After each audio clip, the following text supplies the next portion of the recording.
सिर्फ इसलिए क्योंकि मैंने 48 साल की एक प्रेग्नेंट औरत को सहारा दे दिया था। मुझे क्या पता था कि वो औरत मुझसे ही चिपक जाएगी। वो कहने लगी कि हमारा बच्चा जल्द ही इस दुनिया में आने वाला है। पहले तो मुझे लगा कि वो मजाक कर रही है, लेकिन अगले ही दिन वो मेरे मोहल्ले तक पहुंच गई। हर दिन बिल्डिंग के नीचे खड़ी होकर मुझे अपना पति बुलाती थी। पड़ोसी मेरा मजाक उड़ाते, वाह भाई तेरी पसंद तो बड़ी तगड़ी है। ऐसी बूढ़ी औरत भी पसंद आ गई। मुझे लगा ये औरत दिमागी तौर पर बीमार है, इसलिए मैंने उसे इग्नोर करना ही बेहतर समझा। लेकिन ठीक 2 महीने बाद मेरी शादी के दिन वो अचानक 5 नवजात बच्चों को लेकर शादी में घुस आई और गुस्से में एडीएन टेस्ट रिपोर्ट मेरे मुंह पर फेंक दी। 99% मैच। वो रोते हुए चिल्लाई, पति जी, इस लोमड़ी जैसी औरत में ऐसा क्या है? आप मुझे और बच्चों को ऐसे बेसहारा नहीं छोड़ सकते। मेरी अरबों की संपत्ति वाली होने वाली दुल्हन का चेहरा एकदम पीला पड़ गया। उसने सबके सामने मेरे ऊपर वाइन फेंकी और शादी का जोड़ा पहने पहने ही वहां से भाग गई। उसके बाद मुझे मजबूर होकर उस बूढ़ी औरत से शादी करनी पड़ी। शादी के बाद उन 5 बच्चों को पालने के लिए मैं दिन रात जान तोड़कर काम करता रहा। लेकिन जिस दिन वो 5 बच्चे 18 साल के हुए, उसी दिन उस औरत ने मुझे पूरा का पूरा चूहे मारने की दवा पिला दी। मुझे जमीन पर पेट पकड़कर तड़पते देख वो जोर जोर से हंसने लगी। पति जी, तुम जिंदगी भर ये नहीं जान पाओगे कि मैं तुम्हारे बच्चे की माँ कैसे बनी थी। अगले ही पल मेरी आंखों के सामने अंधेरा छा गया। जब मैंने दोबारा आंखें खोली तो पाया कि मैं पुनर्जन्म ले चुका हूँ और मैं वापस उसी दिन पहुंच गया था जिस दिन पहली बार सुपरमार्केट में उससे मुलाकात हुई थी। एक मोटे पेट वाली प्रेग्नेंट औरत अचानक मेरे सामने आई और आह चिल्लाते हुए जमीन पर गिर पड़ी। मैं तुरंत पहचान गया। पिछले जन्म में इसी दिन मैंने 48 साल की गर्भवती औरत वांग शुफेन को सहारा दिया था और उसी पल से मेरी जिंदगी नर्क बन गई थी। वो औरत मेरे पीछे पड़ गई थी, मेरे घर तक पहुंच गई थी, मेरी शादी बर्बाद कर दी थी और फिर पता नहीं कैसे मैं 5 बच्चों का बाप बन गया। मरने से ठीक पहले तक मैं यही सोचता रहा। मैंने उसे कभी छुआ तक नहीं था। फिर वो बच्चे मेरे कैसे हो सकते थे? अरे नौजवान, जल्दी जाओ और उसे उठाओ। पास खड़ी एक आंटी की आवाज ने मुझे वर्तमान में वापस खींच लिया। मैंने ध्यान से देखा और एक बात नोटिस की। वांग शुफेन आराम से शेल्फ पकड़कर खुद खड़ी हो सकती थी, लेकिन वो जानबूझकर मेरे सामने गिरी थी ताकि मैं उसे हाथ लगाऊं। क्या ऐसा हो सकता है कि बस शरीर का स्पर्श होते ही उसके पेट में पल रहा बच्चा किसी अजीब तरीके से मुझसे जुड़ जाए? ये सोचते ही मेरे पूरे शरीर में सिहरन दौड़ गई। पिछले जन्म के वो बदसूरत और मोटे बच्चे जो मुझे पापा बुलाते थे मेरी आंखों के सामने घूमने लगे। डर ने मुझे पूरी तरह घेर लिया। नहीं, मैं इस बार इतिहास दोहराने नहीं दूंगा। मैंने ऐसे दिखाया जैसे कुछ देखा ही नहीं। जल्दी से 2 सामान उठाए और मुड़कर चलने लगा। भीड़ तुरंत शोर मचाने लगी। अरे, गर्भवती औरत तुम्हारे पास गिरी है, तुम मदद भी नहीं करोगे? जरा भी इंसानियत नहीं है क्या? उठाओ उसे। अगर उसे कुछ हो गया तो जिम्मेदार तुम ही होगे। उनकी बातें सुनकर मैंने दांत भींच लिए। ऐसे ढोंगी लोग मैं पिछले जन्म में बहुत देख चुका था, लेकिन इस बार चाहे पूरी दुनिया मुझे गालियां दे, मैं बीच में नहीं पड़ूंगा। मैंने ठंडी आवाज में कहा, मैं उसे क्यों उठाऊं? क्या वो मेरे बच्चे की माँ है? फिर सबकी तरफ देखते हुए बोला, अगर आप लोग इतने दयालु हैं तो खुद जाकर उठाइए। एक बूढ़ा आदमी जिसने चश्मा पहन रखा था गुस्से से लाल हो गया। नौजवान, इतना पत्थर दिल मत बनो। वो प्रेग्नेंट है, अगर उसका गर्भपात हो गया तो? मैंने बिना झिझक जवाब दिया, उससे मेरा क्या लेना देना। लेकिन अगले ही पल वो बूढ़ा आदमी सीधे मेरी तरफ बढ़ा और मेरा हाथ पकड़ने लगा। नहीं, वो तुम्हारे पास गिरी है, इसलिए तुम्हें ही उसे उठाना होगा। तुम मर्द हो या नहीं, इतनी भी जिम्मेदारी नहीं है। ये देखकर वांग शुफेन की आंखों में एक चालाक मुस्कान चमक गई। मेरी सतर्कता तुरंत चरम पर पहुंच गई। क्या वो इसी पल का इंतजार कर रही थी?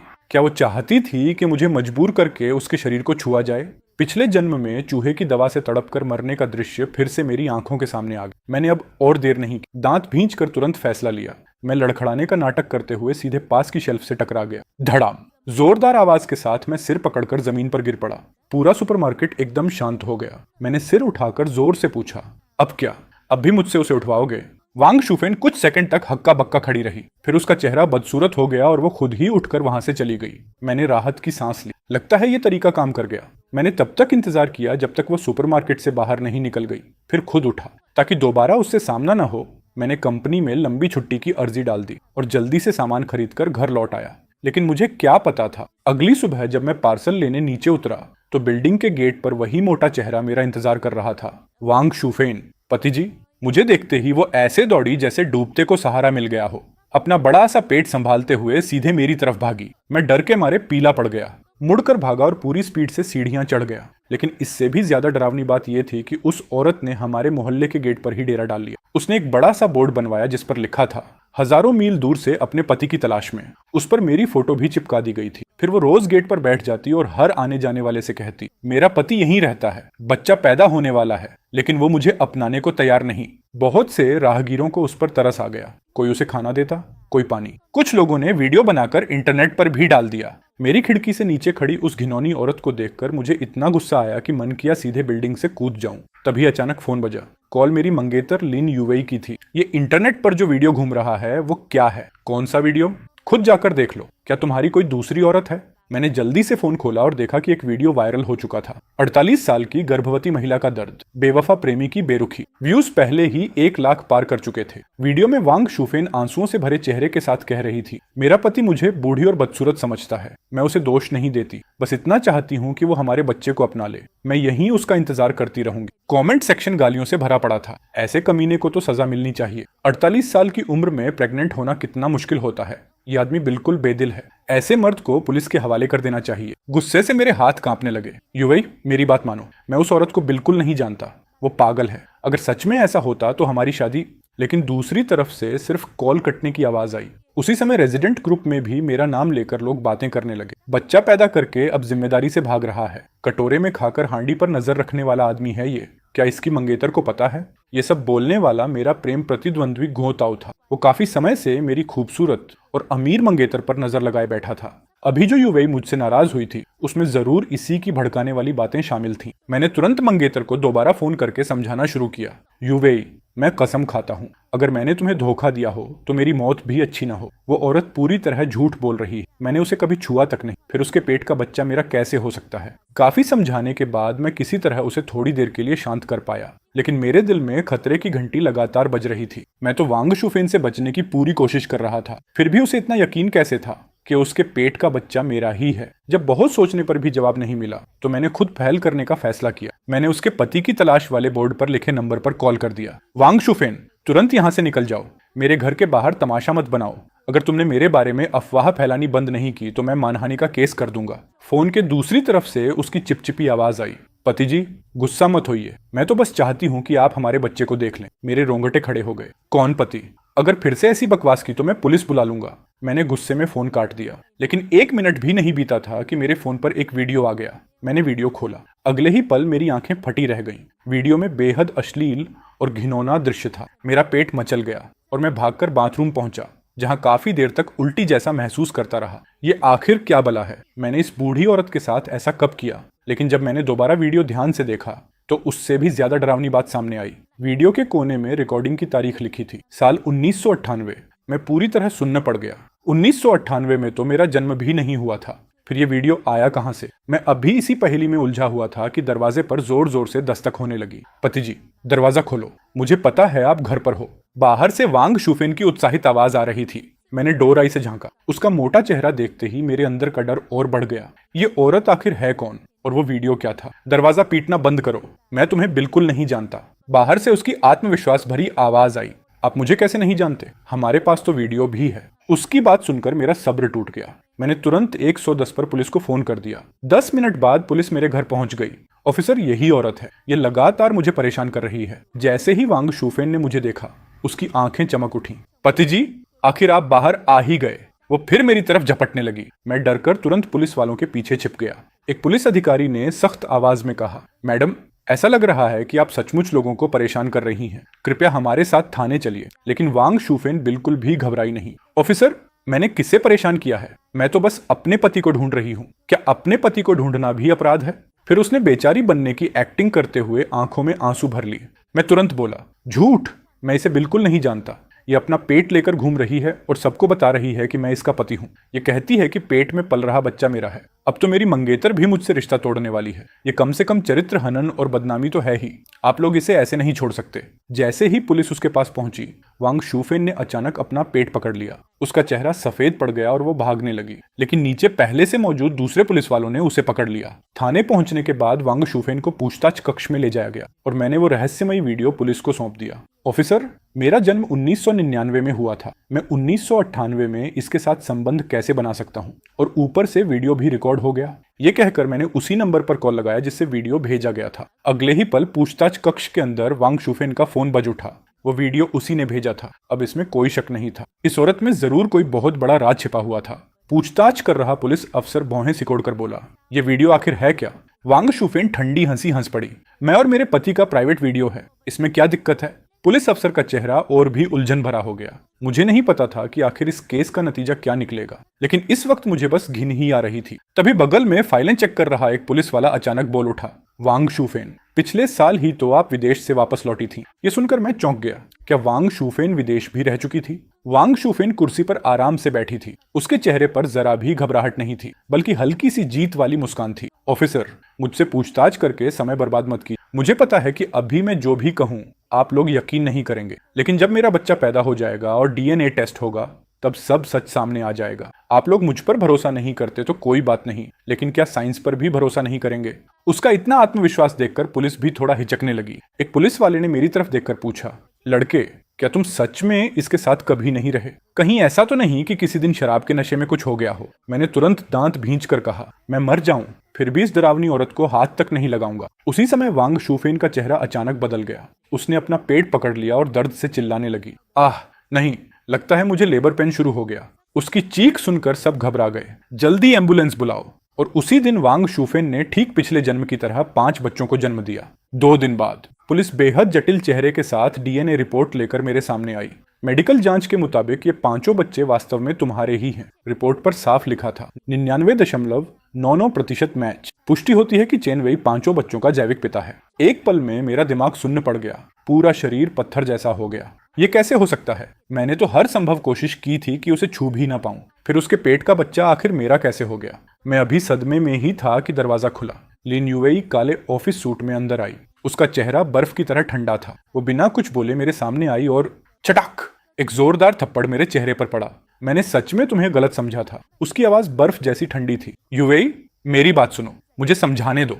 मैंने सच में समझाने की जरूरत नहीं है। उसने मेरी बात बीच में ही काट दी। डीएनए रिपोर्ट सामने रखी है, अब तुम और क्या सफाई दोगे? मैं आज से हमारी शादी रद्द करती हूँ और आज के बाद हम कभी नहीं मिलेंगे। मैं अपने सारे रिश्तों और संपर्कों का इस्तेमाल करूंगी ताकि तुम जिन्हाई शहर में टिक भी ना सको। ये कहकर वो मुड़ी और बिना पीछे देखे चली गई। मैं उसके पीछे भागना चाहता था, लेकिन पुलिस ने मुझे रोक लिया। मिस्टर चेन, अब जब तुम बच्चों के पिता साबित हो चुके हो तो तुम्हें अपनी जिम्मेदारी निभानी चाहिए। मैंने उनकी बातों पर ध्यान ही नहीं दिया, बस युवेई की दूर जाती हुई पीठ को देखता रहा। दिल ऐसा लग रहा था जैसे कोई चाकू से काट रहा हो। पिछले जन्म का वही दुस्वप्न फिर से शुरू हो चुका था। थाने से बाहर निकलने के बाद मैं बिल्कुल खोया हुआ था। रिपोर्ट साफ साफ मेरे सामने थी। युवेई भी मुझे छोड़कर जा चुकी थी। अब पूरी दुनिया मुझे ऐसा घटिया आदमी समझ रही थी जिसने गर्भवती औरत को धोखा दिया। लेकिन सच्चाई ये थी कि मैंने वांग शुफेन को कभी छुआ तक नहीं था। घर लौटकर मैंने खुद को कमरे में बंद कर लिया। मैंने ठान लिया, मर जाऊंगा लेकिन उस घिनौनी औरत के सामने कभी सिर नहीं झुकाऊंगा। लोग जो चाहे कहें, सच्चा इंसान बदनामी से नहीं डरता। लेकिन सिर्फ 2 दिन बाद नीचे सड़क से लाउडस्पीकर की तेज आवाज आने लगी। मैंने खिड़की से झांक कर देखा और गुस्से से लगभग खून थूक देता। वांग शुफेन 5 नवजात बच्चों को लेकर सड़क के बीचों बीच बैठी हुई थी। वो जोर जोर से चिल्ला रही थी, लोगों जरा देखिए, मेरे पति ने मुझे और मेरे बच्चों को छोड़ दिया है। उसने दूसरी औरत चुन ली और हमें मरने के लिए छोड़ दिया।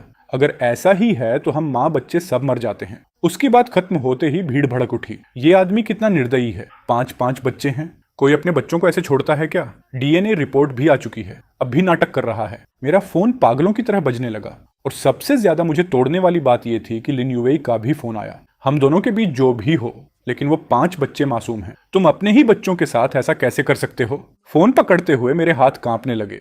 युवेई, मैं कसम खाता हूं, वो बच्चे सच में मेरे नहीं हैं। इस हालत में भी तुम झूठ बोल रहे हो। तुमने मुझे बहुत निराश किया है। ये कहकर उसने फोन काट दिया। अगले कुछ घंटों तक मेरा फोन लगातार बजता रहा। रिश्तेदार, दोस्त, सहकर्मी, पड़ोसी सब मुझे कोस रहे थे।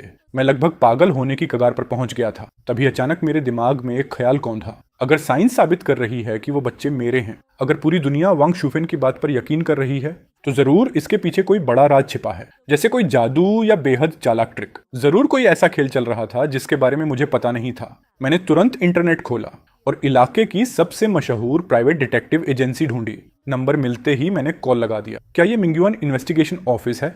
जी सर, बताइए, हम आपकी क्या मदद कर सकते हैं? मैंने बिना देर किए कहा, मुझे एक इंसान की पूरी जांच करवानी है। कृपया वांग शुफेन की पूरी बैकग्राउंड, उसका अतीत, उसकी गतिविधियां, उसका काम, सब कुछ पता लगाइए। जितनी ज्यादा डिटेल होगी उतना बेहतर होगा।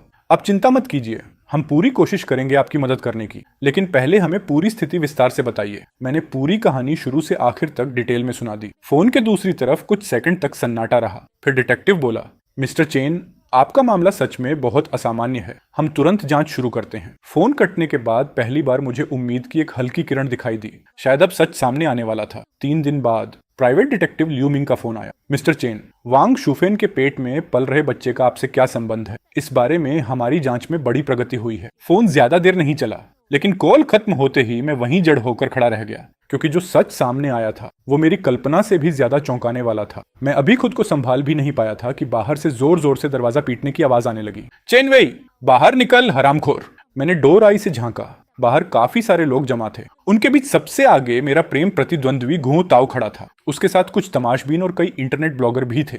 बेवफा आदमी, बाहर निकल। तेरे 5 बच्चे दूध के लिए तरस रहे हैं। अब भी छिपेगा? मर्द कहलाने लायक है तू? बीवी और बच्चों को सड़क पर छोड़ दिया। ये घरेलू हिंसा है, कानूनन अपराध है। बाहर से आती गुस्से भरी आवाजें सुनकर मैं हल्का सा मुस्कुराया। इन लोगों को दूसरों के खून से बने बन खाकर मजा आता था, लेकिन अब मुझे डर नहीं लग रहा था। मैंने सीधे दरवाजा खोल दिया। क्या है? इतना शोर क्यों मचा रखा है? अगर हद पार की तो पुलिस बुलाकर गैर कानूनी घुसपैठ का केस कर दूंगा। गुओ ताओ ने जमीन पर थूकते हुए कहा। अपने बच्चों को छोड़कर भाग रहा है और ऊपर से पुलिस की धमकी दे रहा है। अभी हमारे साथ चल और अपनी बीवी बच्चों को घर ले जा। कुछ लोग मुझे पकड़कर खींचने लगे। मैंने झटके से हाथ छुड़ा लिया। छोड़ो, मैं खुद चल सकता हूँ। सब हैरान रह गए। उन्हें उम्मीद नहीं थी कि मैं इतनी आसानी से मान जाऊंगा। गुओ ताओ हंस पड़ा। यही ठीक है, बहन वांग तुम्हारा इंतजार कर रही है। मैंने उसकी बात का जवाब नहीं दिया। मेरे दिमाग में सिर्फ डिटेक्टिव की बताई हुई बातें घूम रही थीं। कुछ देर बाद हम लोग उस लॉज पर पहुंचे जहां वांग शुफेन ठहरी हुई थी। जैसे ही मैंने दरवाजा खोला, वांग शुफेन की आंखें चमक उठी। वो खुशी से लगभग उछल पड़ी। पति जी, आखिर आप आ ही गए। वो बाहें फैलाकर मेरी तरफ झपटी। मैं डरकर तुरंत पीछे हट गया। मुझे हाथ मत लगाना। चेन वेई, तू अपनी बीवी से ऐसा व्यवहार करता है? गुओ ताओ ने गुस्से में मुझे लात मार दी। मैं पलटकर जवाब देने ही वाला था कि बाहर से हाई हील्स की आवाज सुनाई दी। मैंने मुड़कर देखा। लिन युवेई सफेद ड्रेस पहनकर अंदर आई, लेकिन उसका चेहरा पहले से काफी कमजोर और थका हुआ लग रहा था। उसे देखकर मेरे दिल में दर्द उठा। तभी गुओ ताओ मेरे सामने आकर खड़ा हो गया। चेन वेई, तू अभी भी नहीं समझा? पीछे खड़ी बहन वांग तेरी पत्नी है। झूले में पड़े ये 5 बच्चे तेरे अपने बच्चे हैं। तुझे अपनी फैमिली की कद्र नहीं, लेकिन दिन रात किसी और की गर्लफ्रेंड के सपने देखता रहता है। किसी और की गर्लफ्रेंड मतलब मेरी मंगेतर? सबसे ज्यादा चौंकाने वाली बात यह थी कि लिन युवेई ने उसे रोका तक नहीं। गुओ ताओ, युवेई की तरफ देखते हुए मैं कुछ कहना चाहता था, लेकिन उसने मुझे ठंडी नजर से देखा। तुमने मुझे बहुत निराश किया है। हाल ही में मैं और गुओ ताओ एक दूसरे को समझने की कोशिश कर रहे हैं। ये सुनकर गुओ ताओ का चेहरा खुशी से खिल उठा। युवेई, देखो इसकी हालत। ये अब तुम्हारे लायक कहाँ रह गया है? मेरे हाथ गुस्से से कांपने लगे, लेकिन तभी वांग शुफिन अचानक आगे आ गई। उसने उंगली दिखाकर लिन युवेई को गाली देना शुरू कर दिया। अरे लोमड़ी औरत, अच्छा हुआ तुझे अक्ल आ गई और तू मेरे पति से दूर हो गई, वरना मैं तेरी टांगें तोड़ देती। ये देखकर मेरा गुस्सा आखिर फट पड़ा। मैं जोर से चिल्लाया, बस बहुत हो गया। मुझे सिर्फ 3 दिन दो।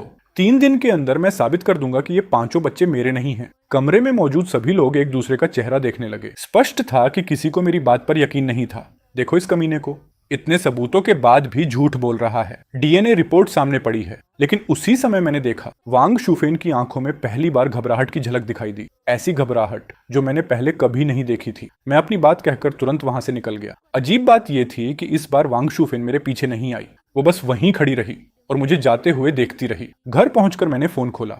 इंटरनेट पूरी तरह फट चुका था। एक वीडियो वायरल हो चुका था। 48 साल की महिला ने 5 बच्चों को जन्म दिया। असली पिता निकला 20 साल का युवक। वीडियो 10 लाख व्यूज पार कर चुका था। कमेंट सेक्शन गालियों से भरा पड़ा था। ऐसे कचरे को सड़क पर ट्रक कुचल देना चाहिए। इन 5 मासूम बच्चों का क्या कसूर है? इतना घटिया बाप मैंने कभी नहीं देखा। सबसे बुरी बात यह थी कि किसी ने मेरी सारी निजी जानकारी इंटरनेट पर लीक कर दी थी। मेरा नाम, पता, फोन नंबर, यहाँ तक कि मेरी माँ का नंबर भी। फोन लगातार बज रहा था। हर कॉल किसी अनजान नंबर से आती और आते ही गालियां शुरू हो जाती। चेन वेई, तू इंसान है भी या नहीं?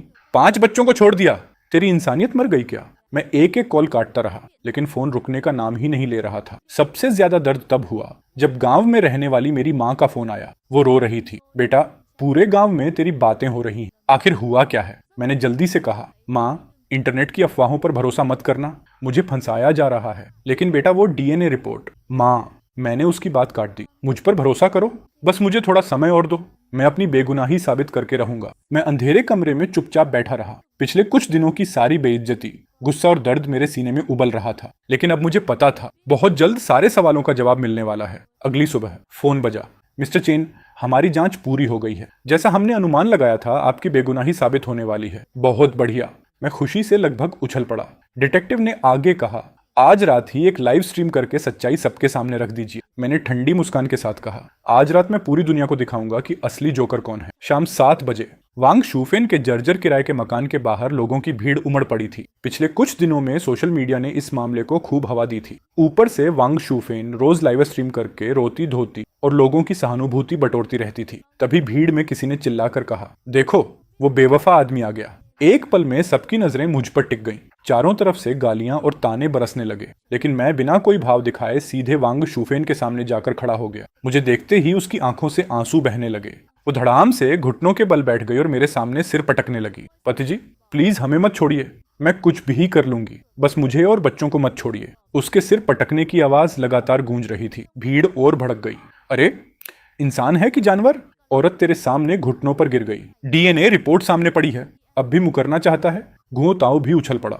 उसने डीएनए रिपोर्ट हवा में लहराई। 99.99% मैच। अब बोल, इसका क्या जवाब है? मैं ठंडी हंसी हंस फिर अपने बैग से मोटी फाइल निकाली। पहला दस्तावेज उठाकर सीधे घुओ ताओ के चेहरे पर फेंका। हाँ, ये सही है। मेरा और इन 5 बच्चों का डीएनए 99.99% मैच करता है। लेकिन ये भी देखो, मैंने दूसरा दस्तावेज निकाला। इन 5 बच्चों का और मेरे पिता चेन जियानगो का डीएनए भी 99.99% मैच करता है। घुओ ताओ का चेहरा तुरंत बदल गया। वो कांपते हाथों से रिपोर्ट देखने लगा। मैंने ऊंची आवाज में कहा, ये बच्चे मेरे नहीं हैं, असल में ये मेरे पिता के बच्चे हैं, या यूं कहो कि मेरे पिता के दान किए गए स्पर्म से पैदा हुए बच्चे हैं। मेरी बात सुनते ही पूरा माहौल एकदम शांत हो गया। चारों तरफ सन्नाटा छा गया। हर कोई स्तब्ध रह गया। घुओ ताओ का चेहरा राख जैसा पड़ गया। नहीं, ये असंभव है। तूने जरूर नकली रिपोर्ट बनवाई है। मैं हंस पड़ा।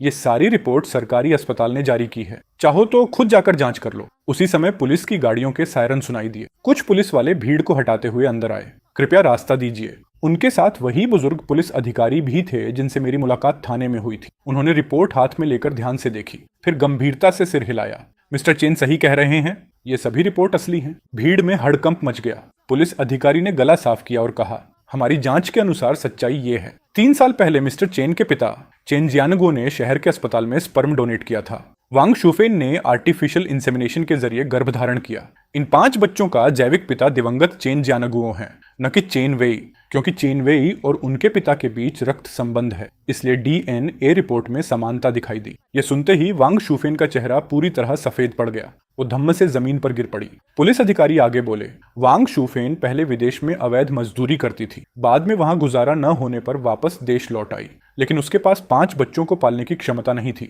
इसलिए उसने अस्पताल के एक कर्मचारी को रिश्वत देकर स्पर्म डोनर की जानकारी हासिल की। उसका असली निशाना चेन जियानगुओ से पैसे वसूलना था, लेकिन 1 साल पहले उनकी सड़क दुर्घटना में मृत्यु हो गई। इसके बाद इसने चेन वेई को निशाना बनाया। इसने एक नकली निजी वीडियो तैयार किया और चेन वेई पर बच्चों की जिम्मेदारी थोपने की कोशिश की।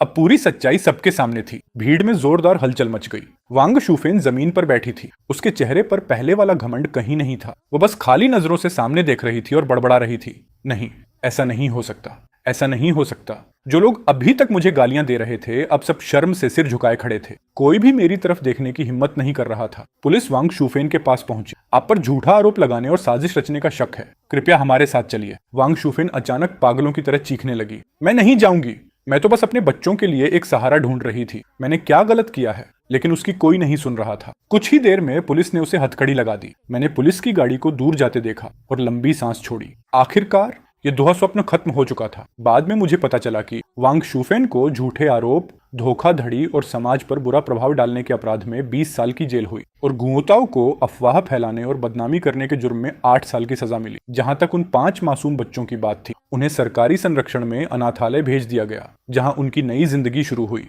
धीरे धीरे भीड़ भी छंट गई। सब कुछ फिर से शांत हो गया। मैं वहां से जाने ही वाला था कि पीछे से एक परिचित आवाज आई, चेन वेई।